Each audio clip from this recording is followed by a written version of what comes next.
ay rated SPG. Striktong patnubay at gabay ng magulang ang kailangan. Maaaring may masiselang tema, lengguwahe, karahasan, sexual, horror o droga na hindi angkop sa mga bata.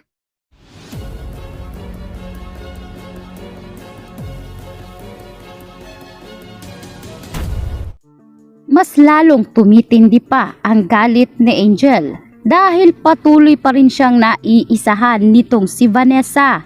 Kaya naman sa pagkakataong ito ay dito na naman niya inisahan si Vanessa at dito siya nagbayad ng babae para kausapin si Vanessa upang sabihin na siya nga itong si Angel Sanggalang na kapatid nga nito. Kaya tarantang-taranta naman si Vanessa. Subalit ang pagiging taranta niya ay may kabuluhan. Sinabi ni Vanessa na hindi siya makikipagkita kay Angel na siya lang. Tuso umano si Angel. Kaya naman kinakailangan nilang planuhing mabuti kung paano nila mahuhuli si Angel sa lalong madaling panahon. Kaya sa pakikipagkita nga ni Vanessa kay Angel ay dito niya nga tinawagan at sinabing nasaan na ito. Kaya naman agad ngang sumagot si Angel at sinabing kinakailangan nitong bumaba sa kanyang kotse para makita na rin ni Vanessa ang kanyang kapatid. Ngunit dahil hindi na nga ngayon makapaghintay si Angel, dito niya na nga binangga ang sasakyan ni Vanessa. Kaya naman nawala ng malay itong si Vanessa.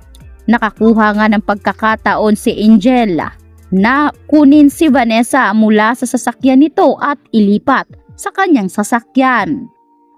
Sa kasamaang palad ay nawalan at naubusan nga ng gasolina ang sasakyan nitong si Angel, kung kaya't wala siyang ibang choice kundi dalhin na si Vanessa sa tuktok ng gusali. Kaya sa pagkakataong ito ay hindi na rin mahagilap ni Marco ang kanyang asawa, kung kaya't humingi na siya ng tulong kay Inspector. Sinabi ni Inspector kay Marco kung nagawa ba ni Marco ang kanilang usapan. Kaya tumango si Marco at sinabi niyang nailagay niya na umano ang GPS dito kay Vanessa. Siguradong matutuntun nila ito kahit saan man dalhin ni Angel itong si Vanessa. Kaya naman nang makita nga ni Marco na nasa loob pa rin ng gusali si Vanessa ay agad nang nagsikalat ang mga pulis. Hinanap nila doon. Nakita nga ni Inspector itong si Angel at agad niya itong pinaputukan.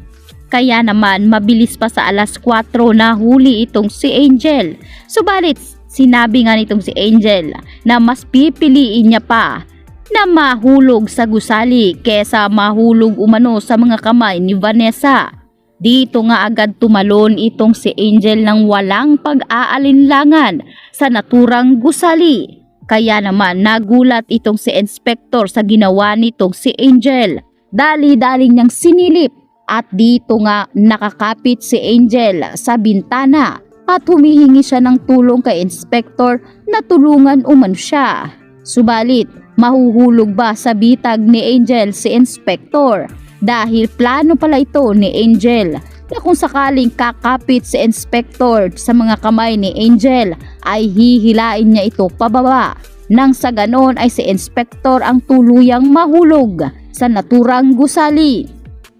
Habang nagliliyab naman ang paligid nitong si Vanessa, humihingi siya ng tulong at dumating na si Marco. Dali-dali ngang kinalaga ni Marco ang mga tali sa kamay ng kanyang asawa at ibinaba niya ito sa gusali.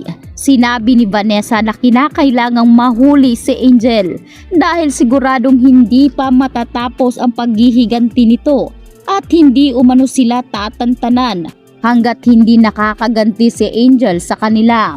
Kaya naman ang mga susunod na plano pala nitong si Angel ay dukutin itong si Mikay. Kaya dali-dali ngang pumunta si Angel sa pamamahay ng mga panganiban. Alam nitong si Angel na siguradong hindi nga galit sa kanya si Mikay. Kaya gagamitin niya ang kahinaan ng damdamin ng bata para makuha niya ito agad. Nakita ni Angel si Mikay kung kaya tinawag niya ito. Sinabi nga nitong si Angel na kailangang sumama ni Mikay sa kanya dahil siguradong sasaktan lang siya ng mga magulang nito. At dahil masyado pang masalimuot ang isipan ni Mikay, sumama naman ito nang hindi nag-iisip, kaya tuwang-tuwa si Angel. At habang binabaybay nga nitong si Angel ang sasakyan kasama itong si Mikay, ay tinawagan nga ni Angel si Vanessa. Sinabi nga nito na hawak umano niya si Mikay ngayon at sisiguraduhin niya na sa impyerno na magkita-kita ang kanilang pamilya. Hindi nga makapaniwala si Mikay at tila nakaramdam siya ng takot sa mga sinabi ng kanyang tita Angel. Kaya matapos ang tawag ni Angel kay Vanessa, ay tinanong nga nitong si Mikay kung totoo ba ang mga sinabi ng kanyang tita Angel. Nasasaktan siya nito, ngunit paliwanag nitong si Angel na hindi niya ito magagawa. Tinatakot lamang daw umano ni Angel ang kanyang mami Vanessa dahil sasaktan umano siya at huhulihin siya nito.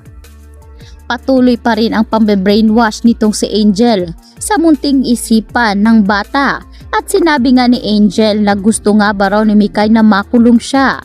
Hindi naman pumayag si Mikay at sinabing mahal na mahal niya ang kanyang tita Angel na para bang itinuring niya na itong pangalawang ina. Nababagabag tuloy ang isipan nitong si Angel sa mga sinasabi ni Mikay na para bang nararamdaman niya na nagiging buo ang kanyang mundo sa bawat pagmamahal nitong si Mikay.